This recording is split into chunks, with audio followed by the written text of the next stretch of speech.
você abrir a palavra do Senhor, Deuteronômio 15, do 12 ao 16, nós vamos ler juntos ali.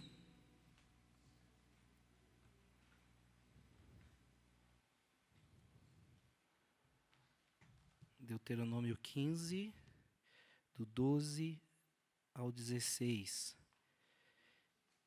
Se seu compatriota hebreu, homem ou mulher, vender-se a você e servi-lo 6 anos, no 7º ano, dê-lhe a liberdade. E quando o fizer, não o mande embora de mãos vazias. Dê-lhe com generosidade dos animais do seu rebanho e do produto da sua eira e do seu tanque de prensar uvas. Dê-lhe conforme a bênção que o Senhor, o seu Deus, tem dado a você. Lembre-se de que você foi escravo no Egito e que o Senhor, o seu Deus, o redimiu. É por isso que hoje dou a você essa ordem. Mas, se o seu escravo disser a você que não quer deixá-lo, porque ama você e sua família e não tem falta de nada, então apanhe um furador e fure a orelha dele contra a porta e ele se tornará seu escravo para o resto da vida. Faça o mesmo com a sua escrava. Deus abençoe. Você pode assentar nesse momento.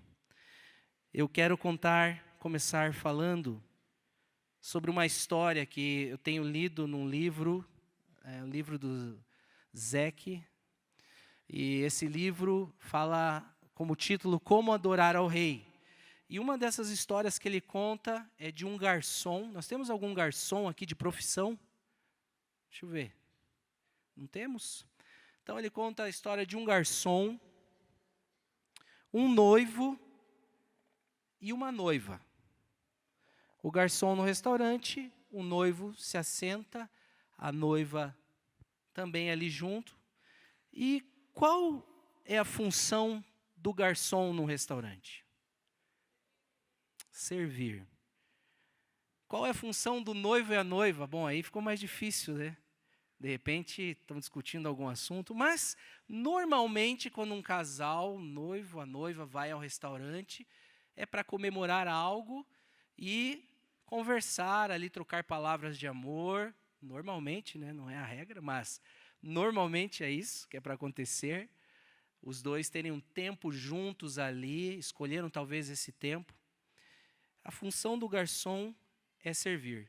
Mas nesse livro ele conta a seguinte história, que o garçom, de repente, começa a servir a esse casal, mas o garçom acha interessante os dois.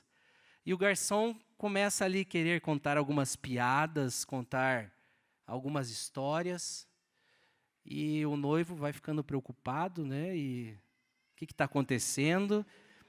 E o garçom começa a querer entreter o casal com piadas. Mas, de repente, o garçom vai e volta para servir novamente o casal. E o garçom começa a achar bonita a esposa do rapaz. E começa a querer trocar algumas palavras. E ele no livro fala, se isso realmente, ele está contando uma história, se isso realmente acontecesse, eu ia lá para trás e ia resolver com ele, né? Marido brabo. E, sabe, você está servindo a Deus aqui na igreja, na primeira igreja. Nós estamos no TCL porque nós temos uma causa. E nós influenciamos alguém. Somos todos líderes, como temos ouvido aqui. E eu quero perguntar para você, qual a área que você tem servido aqui na igreja? Talvez você pense, pastor, eu não estou servindo ainda, mas eu estou vindo no TCL. Mas qual a área que você tem servido aqui na igreja? E eu gostaria que você perguntasse para a pessoa do seu lado, mas olha lá, se ela ainda não está trabalhando, você já aproveita, já convida ela para abrir um GP com você, alguma coisa assim. Então pergunta para ela, qual a área que você tem servido? Talvez você vai ver um relatório, né? Você ouviu aí, talvez você ouviu, alguém falou, eu não estou ainda, mas olha, você que não está ainda servindo ao Senhor com o teu trabalho, tem muito trabalho para você. Tem muito trabalho para você conosco aí. Quem você tem influenciado no reino de Deus? A função daquele garçom era apenas e o autor daquele texto fala, apenas servir.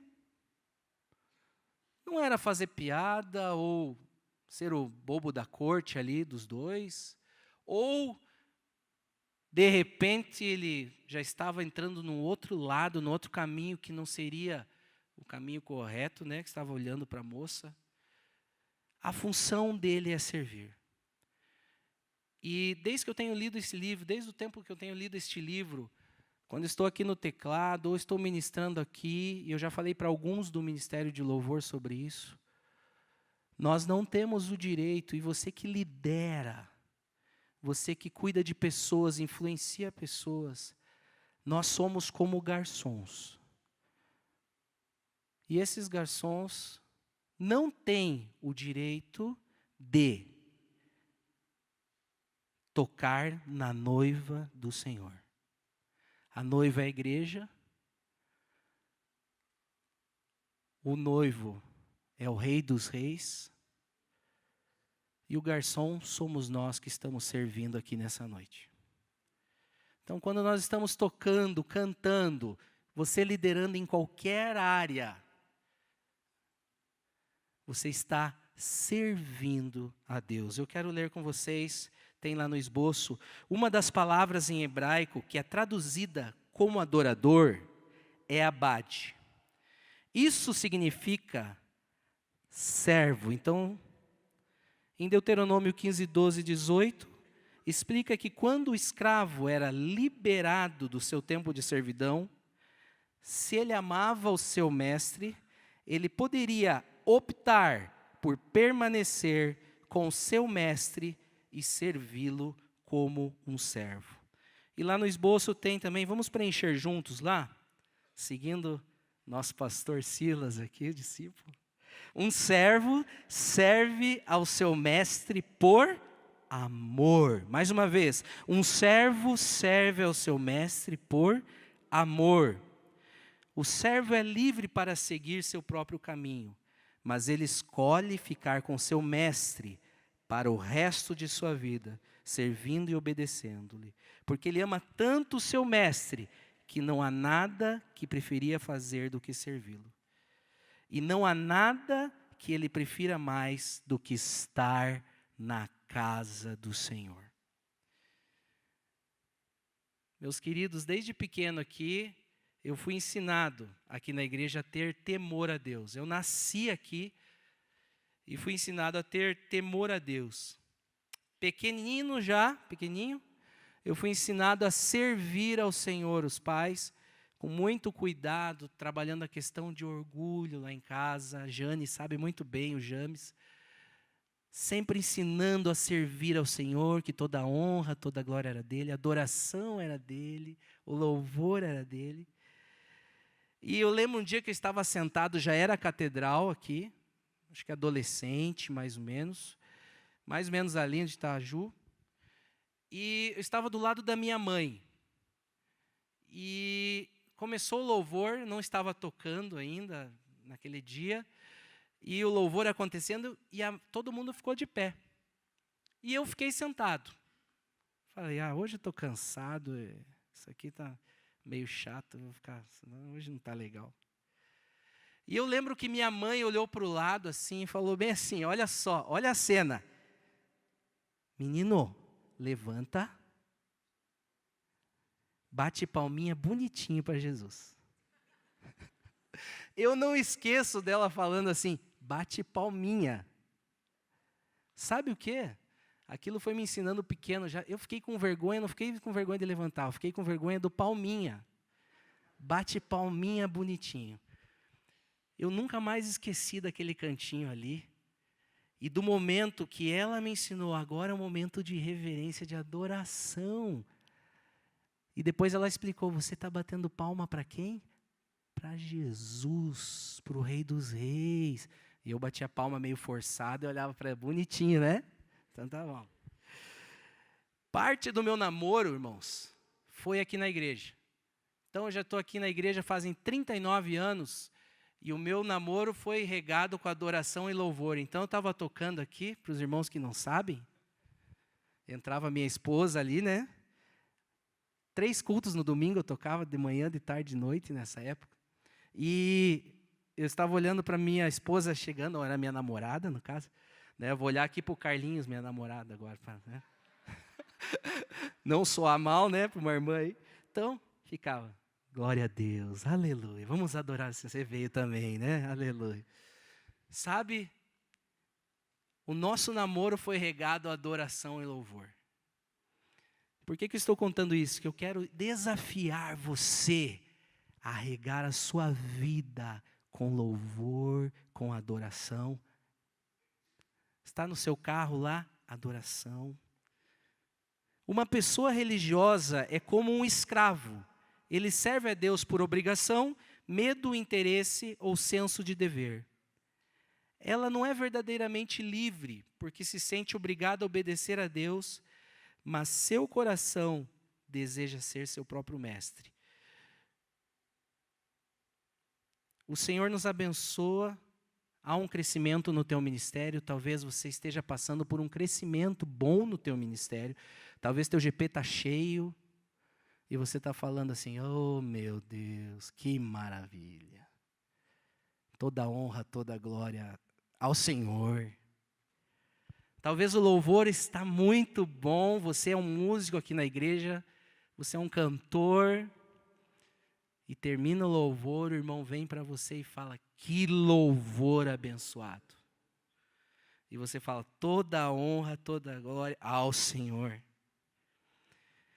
Sabe, o teu ministério talvez tenha crescido, mas o servo, o garçom tem colocado a mão no meio da conversa. Eu quero encorajar você a verdadeiramente servir, ser um garçom que olha para a igreja de Cristo, a noiva, mas olha acima de tudo, com um coração de servo ao Rei dos Reis, que serve a noiva, serve o noivo de Cristo. Pastor Walter falou na pregação dele domingo aqui, contou uma história de um adolescente que cresceu, uma criança que cresceu com seus pais com todo o cuidado do mundo, todo amor, todo investimento de dinheiro, de força, quantas vezes levando, né, para lá e para cá. E essa criança cresce e vira um adolescente. E um dia, na frente de algumas pessoas, o seu pai quer ir dar um beijo e um abraço. Vem aqui, filho. E esse adolescente, essa pessoa fala, me solta. Eu não quero mais. Eu não quero agora. E algumas pessoas viram essa cena, o pastor Walter relatou aqui no culto. Sabe, talvez nós estamos falando, me solta, eu não quero. Eu estou te servindo, mas me solta, eu não quero. Estava com o Carlinhos domingo aqui no culto. Nós juntos ali trocamos uma palavra. Eu falei, Carlinhos, que bênção, né? Vendo os diáconos entrando. Olha que organização, que coisa maravilhosa. Olha aqui, rapaz. Olha aqui, nós estamos com a ceia tão organizada. É o pão em cima do copo. É o suco ali. Que coisa linda, olha que bonito uniformizado, olha a igreja, como foi abençoado esse tempo de louvor. Mas sabe, Carlinhos, eu não quero perder o temor de Deus. Eu quero servir ao Senhor, ver tudo funcionando, glória a Deus. Mas eu não quero estar à frente do que o Senhor tem. A segunda palavra grega mais usada para adoração é a palavra latrel. Latrel significa ministrar a Deus, render homenagem ou servir. Lá no seu esboço tem, na sua folder. Observe que latrel não significa servir ao homem. A adoração não é para o homem, é para Deus.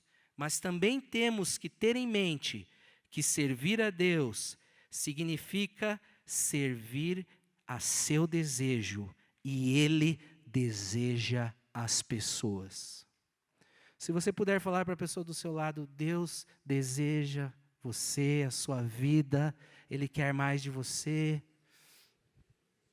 Irmãos, fazem 39 anos que eu estou aqui. Pastor Eduardo, que é bom de cálculo, com 7 aninhos eu comecei a tocar no louvor, na bateria. Então, quantos anos eu estou no ministério de louvor? Vamos ver? 32 anos. 32 anos no ministério de louvor. Gente, eu vi aqui, como o pastor Silas citou numa pregação dele aqui, pessoas que não quiseram, pessoas que ele cuidou e as pessoas simplesmente vazaram, né? Mas, olha só, nesses 32 anos, 39 anos que eu estou aqui, 32 no ministério de louvor, eu também vi algumas pessoas que a gente cuidou, pessoas que eram nossas amigas, e essas pessoas ganharam almas, ministraram louvor aqui, muito bem, fizeram de tudo, mas sabe, viraram as costas para o Criador e falaram, como aquela adolescente, me solta, eu não quero mais, e deixaram o Criador. Pequeno já aqui, ainda vivendo um tempo com o Senhor Jesus, já no ministério do louvor, eu falei, Deus, eu quero servir, bater palminha bonitinha, quero servir ao Senhor bem. E eu comecei a sonhar, eu falei lá em casa, pai, falei para os irmãos também ali, eu quero fazer uma faculdade. Ah, é? Que faculdade que você quer fazer? Eu quero fazer uma faculdade, é meu sonho. Mas qual faculdade? Quero fazer música, pai. Daí o pessoal, Jesus amado. Será que vai dar, né? Eu lembro que o pai e a minha mãe nunca falaram assim, por quê? Mas você tem que ganhar dinheiro, você tem que fazer outra que ganhe mais dinheiro. Música não vai dar dinheiro, isso daí, esse negócio de música está por fora. E eu falei, pai, eu quero fazer música porque eu quero fazer uma coisa muito bem, que é servir ao Senhor bem na igreja. E eu sei que é difícil eu conseguir entrar lá, naquela faculdade. Eu sei que é muito difícil. E o pai falou, então, vamos tentar, vamos investir aí. Para resumir, foi difícil, mas eu entrei. Tinha 3 quadrangulares, 15 adventistas, 20 assembleianos. Eu lembro que tinha pouca gente da quadrangular, muita gente de outras denominações, mas nós ali estávamos representando a quadrangular. Jairo Júnior, pastor da terceira, Sandra, alguns estavam ali representando a quadrangular. Mas eu estou contando isso para você por uma causa, porque servir a Deus envolve um esforço, envolve deixar algumas coisas. E o primeiro dia de aula, com aquele esforço para entrar na faculdade de música, bem difícil, a Belas Artes, eu consegui lá, com a ajuda do Senhor, entramos, sentamos, primeira aula, professora de técnica vocal, ela começou assim, então vou usar aqui os alunos de exemplo aqui, então, o Ed, a professora falando, você vai continuar o curso. Gente, era o primeiro dia. Você acha que, eu não sei, você vai deixar talvez. Você vai. Quando ela chegou em mim, ela olhou bem no meu olho, falou, você vai desistir. Daí eu olhei para ela, capeta, tá amarrado. Não, brincadeira. Na verdade eu falei isso, só que no meu pensamento, falei, tá quebrado em nome de Jesus. Eu vou até o final e vou mostrar para essa professora que Jesus reina. E eu estou aqui para servir a Ele. E, resumindo para vocês, a história é longa, dos 4 anos. No 4º ano, Deus abençoou. E essa mesma professora que falou na frente de todos que eu ia desistir, falou de mais alguns que iam desistir também. Não lembro quem era. E ela, no 4º ano, ela falou, Jonatas, eu quero convidar você para tocar na formatura dos alunos da Belas Artes, na Ópera de Arame.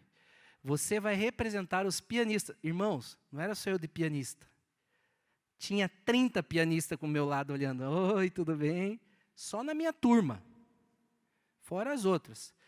E essa professora falou, Jonatas, eu quero você tocando, representando com a orquestra, o piano. E eu consegui levar lá, tinha poucos convites, o pastor Silas e a pastora Carmen foram lá, viram a bênção e nós somos muito abençoados. Servir ao Senhor. Um adorador é uma pessoa que tem total liberdade para escolher. Você escolhe servir ao Senhor nessa noite? Ama tanto a Deus que escolhe para servir e obedecer-lhe, porque não há nada que prefira fazer. A adoração nos faz estar mais próximos dele. Complete lá. A adoração nos faz estar mais próximos dele.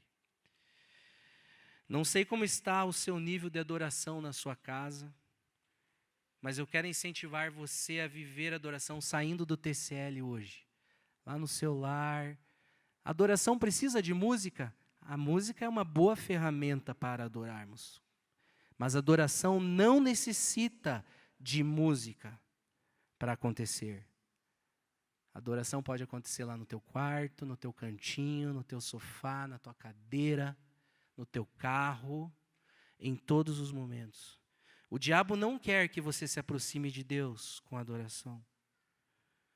A gente não pode esperar só terça-feira, sábado, domingo, os cultos da semana para vir adorar a Deus. Eu quero encorajar você de coração a sair daqui, Jesus, eu te adoro. Eu estou lá no meu chuveiro, eu te adoro, Jesus. Eu estou na minha casa, na hora da minha refeição, Senhor, eu te adoro, eu te amo. Se você não tiver palavras, repita, eu te amo de coração várias vezes. Diga, santo, santo é o Senhor. Reative, se havia adoração e não há mais. Ative se não havia adoração na sua casa. Ser cristão vai além, ser cristão envolve um relacionamento com Ele. E para terminar aqui, nós vamos passar para o Carlinhos agora, mas quando eu fui adotar o meu piazinho, Cauê, e o Marcelinho, nós estávamos numa fase ainda de conhecer. Então, eram os primeiros dias, nós não tínhamos que falar que nós éramos pais, queríamos ser pais. Nem poderíamos ainda, porque a gente estava conhecendo e existe um momento que você pode apenas conhecer sem falar. Mas não tem como, né? O negócio é difícil. E, de repente, então hoje é o dia de vocês conhecerem.